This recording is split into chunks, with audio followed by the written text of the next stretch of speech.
Bellissimo. One in here first. All right.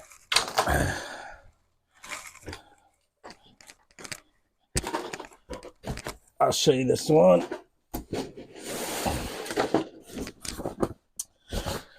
Not that one. Not that one. I'll show you this one. This is probably like one of the newest pieces, big pieces I've done. This one I did probably like 3 or 4 months ago in a gallery in downtown. We did a little 60/40 release kind of thing with Lance there too. I like the way it came out because I never used a colored canvas before. This is like canvas from like, I don't know, World War II or something, an old army canvas. And I did a black one too, but I sold the black one right away. What do you mean by World War II? Like this, it's like it's canvas, but it's like a tarp, an old army tarp. You normally paint on stuff that's not canvas? Just recently, like past 10 years maybe, started really painting on canvas, and then wood, but mostly canvas now, but I'll paint on anything. I'll do fashion stuff too. So this is the manila paper you use for cutting out patterns. So I'll just paint on these. They kind of get old and discolored, and they start looking cooler and cooler. But usually you frame this in like a big plexi or something. So this is big paper pieces, yeah. So this is like one of the newer pieces I've been doing, which combines some realism, like still life, with like the other surreal stuff I do. So a little mix of both I've been playing with, and a little smaller pieces. So this would be a study, for example, to do a larger painting, because I paint larger stuff. Cool to just use it as a template for a bigger piece. But the inspiration for pieces like this is a blend of, because I learned how to paint kind of realistically when I was younger, because my dad was actually a fine art oil painter, so he taught me how to do this stuff. So I was kind of trying to blend both of those styles in the mind of Gino Perez. Yeah, basically. So you made these hats? Yeah, I started wearing hats a while ago, and then like every hat I bought was like, I just don't want a fedora or something, so I wanted something that represented like the clothes I make to balance off, because the hat or the shoes are a lot, kind of like frames what you wear. So I started like fooling. This is one of the first ones I made. They're all pieced together out of like other hats and shapes, and I find these old hats and just kind of reconstruct them. It takes me to make these hats like sometimes an hour, sometimes a day, 2 days. Depends on how far I want to take it, but I like when they get all worn out and used and frayed. Kind of cool to just keep wearing them and keep fixing them, and then it becomes something like an art piece on its own. I brought back 60/40 skateboards with Steve Saez, the legendary Steve Saez. This is a 60/40 board. It's coming out with Lance Mountain. We're only doing 100 of these. He's the first to basically introduce me to Mark Gonzalez and film me and give me boards and get me started. He changed my life. On top of the boards is the story, how he influenced me. But yeah, that's not out yet, but that, yeah, make sure you get one. There's not many when they come out. Yes, illustrator. Bringing it back in like an artistic way. So all limited stuff. And we're actually doing stuff with Devo. We're getting the official licensing and rights to Devo, so we're going to come out with a bunch of Devo stuff. So music that influenced skateboarders that influenced me, that started me into the right path of, positivity in art. This is the other sugar model, which is the LA deck that it came out with. This is the original one. And I thought, Born and raised in LA. You know, this is always home. So I redid it as a 60/40 board. So it's a little like cleaner, tighter than the, better image. So I thought it'd be right only to the first board should come out with 60/40 is the LA. And this comes with a story too. So Steve wrote a story about me on top and how we met and art and what 60/40 is. And I wrote one about him, his story. His board's over here. You guys will like this. Yeah, this was my first pro model I ever begged for because he was a street skater and he skated both. It was like 89, maybe 1988, 89. And I begged for this board. And it's funny how things come full circle because now Steve's such a big part of my life now. He brought me back into skateboarding, really. He does art. He's an amazing artist. And now we got 60/40 together. And now Floss did his graphic because this is literally was my first pro board in like 1989. I had like a Veriflex or something or cheap board. This will be out soon too. And this is another story. This is me talking about Steve, how we met. This is his other graphic he came out, so that's on the top of the board. And these are just collector boards. You can skate them if you want, but yeah, I thought that'd be cool to hang together. It's a big part of my life, big story. And Steve actually drew on top of it.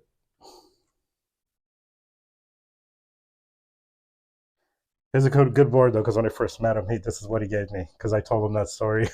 So here's some more decks in the hallway. Here's when I skated for Sugar, like in 2002, I asked Mark to do me a graphic, and he, I like cars. I got a bunch of cars and stuff. I could show you some little cars I have outside. I've always been in the building working on cars. It's like a little meditation for me. It's like I'm stumped on art or something. I'll go work on something else. It's fun to me, and then like kind of reboots me. But Mark's into cars too, so I was like, draw me like a new race car or something. And I had a selection of. He sent me a selection of stuff. I picked this one, and this is Mark's graphic he did for me for Sugar. I wanted the top to be like highlighted, so when you put the grip on, it like glowed. I wanted to be a glow in the dark board, but I don't know. We couldn't do that for some reason. It cost too much, maybe. I don't know. But this is the colorway we're picking out, and this was a sample of the colorway. We're trying to figure out colors. So yeah, it's 2002. Yeah, Mark signed this one. This Ferrari headrest I was gonna make a bag out of. The zip on there. Yeah, there's some clothes I make, kind of deconstructed stuff, but I made these from scratch. It's another old jacket I made. When did you start making clothes? Probably my mom's a seamstress, so she taught me how to fix my clothes when I was skating, you know, and you rip her pants and stuff. So she got sick of like trying to sew my clothes. She's like, I'm gonna just teach you how to fix your pants.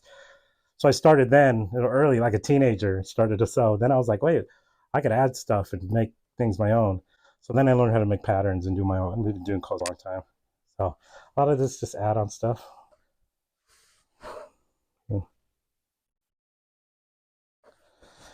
Yeah, some stuff from scratch. I mean, I've been making clothes for so long.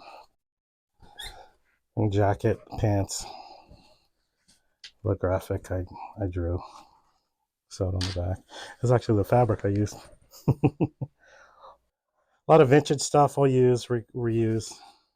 I've designed stuff for, a bunch of people, DJs, artists, musicians, so yeah, over the years. But I'm just strictly into the art now. I'm just making the clothes personally for myself now, baby. So I wear these like pins and stuff, and this one my sister got me in Mexico, and I painted it yellow. The reason I painted it yellow was because as a kid, this was like my first real art project. I think I must have been in the fourth grade, maybe third, fourth grade, something like that. And we used to have these bungalow classes, and we used to have like story time or whatever, or recess, and I would stay in the classroom, and they had all these little chairs, in the back room. And so I would sneak in there and steal everyone's yellow crayon, and I painted this chair completely yellow. It took me like a month. I don't know why I did it. The day the teacher saw it, she couldn't fathom how this chair got yellow, because it took like strategy. And she reported me, She walked me to the principal's office and asked me, "Why did you do this? What are you doing? How did you do this? How did I not know this? What the hell's going on?" And all I can say in my little head was, I just needed to do this. I just had to do it. I was compelled to, I didn't know compelled, but I was compelled to do it. And they were like, I couldn't give them an answer. I just told them I needed to, I needed to, I needed to. And I knew then from the trauma when I was little, like I had to express myself. And that was my first real contemporary piece I did. From that age, I learned how this is like a part of me, you know? I did that early piece. So this little yellow chair represents that.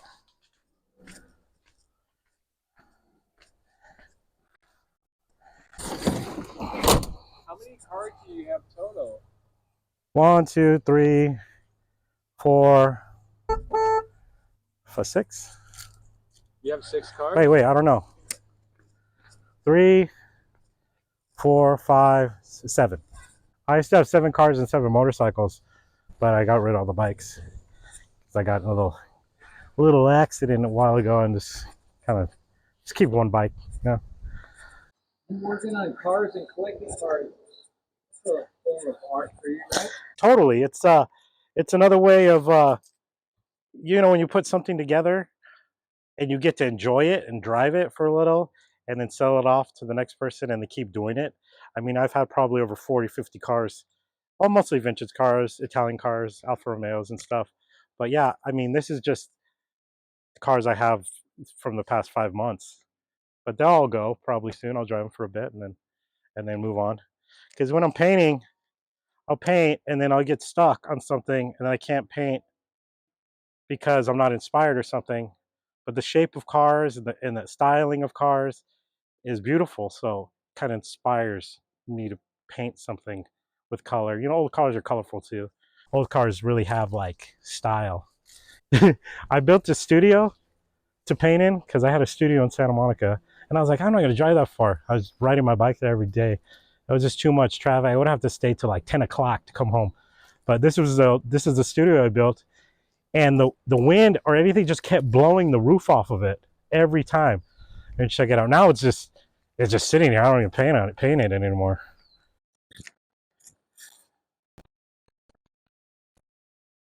Where's my key? I was fucking looking for it. Besides art, fashion, and cars, and I mean, I love motorcycles too. I built this one, but it's all the same aesthetic. It all inspires the art. It's been sitting out here, but yeah, it runs great. Um, this is like in case all the cars go, sell them off. I'll always have some transportation.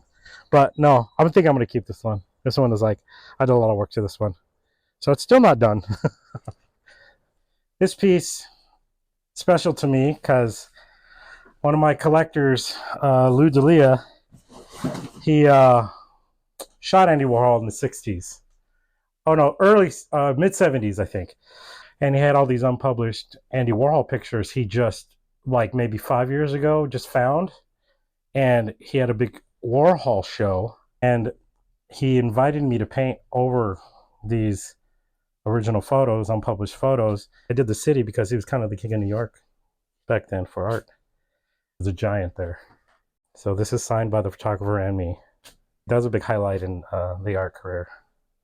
So another highlight of my career when I was started painting and stuff was to be in. I always wanted to be in a high end art mag, and art in America is one of the biggest ones. So, and he thinks this is the first one I was in. So this is like a real highlight too. Besides the Warhol stuff, there we go. So it's a wall I did in downtown, and then I had to put the skateboarding, of course, skate away. And then here's another.